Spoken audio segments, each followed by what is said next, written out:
we've talked about the basic right. You can exclude people from doing things, and that's the thing that people always think is like, I want to stop people from doing stuff.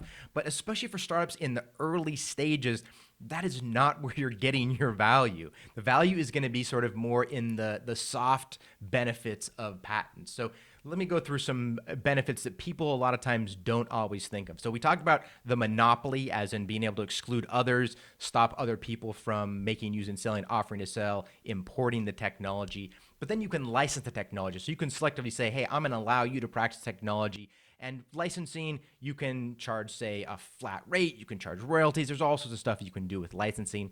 Also, you can sell patents and patent applications. So from a 2012 study, the average, at least in public sales, the average value of patents in these sales was $373,000. So patents can be extremely valuable in sales. Also, just sort of book value for attracting investors. Some people will say, oh, it adds $1 million in value for every patent or patent application you have. It obviously depends on the type of technology you have, but patents can be extremely valuable when it comes to the valuation of companies.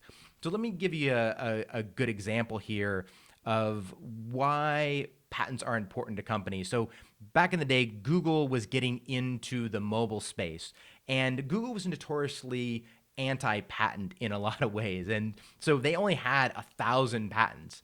And they were getting their ass kicked in the mobile space. They were getting sued, and so they realized, okay, if we're going to get into this, if we're going to make physical devices and make the Android operating system for these smartphones, we're going to have to do something to defend ourselves. And one thing I'll talk about especially later is the best way to defend against patent suits is by having patents of your own. So what Google did is they bought Motorola Mobility.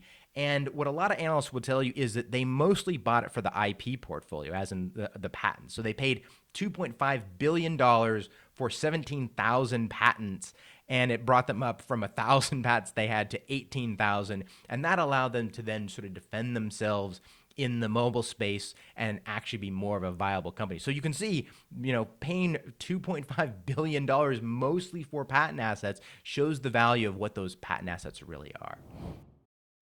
Hey, patent friends, if you want to see the full video that this clip came from, click this box right here, or click this box right here if you want to see a playlist of all the clips from this video. And be sure to like the video on your way out to support the channel. Thanks.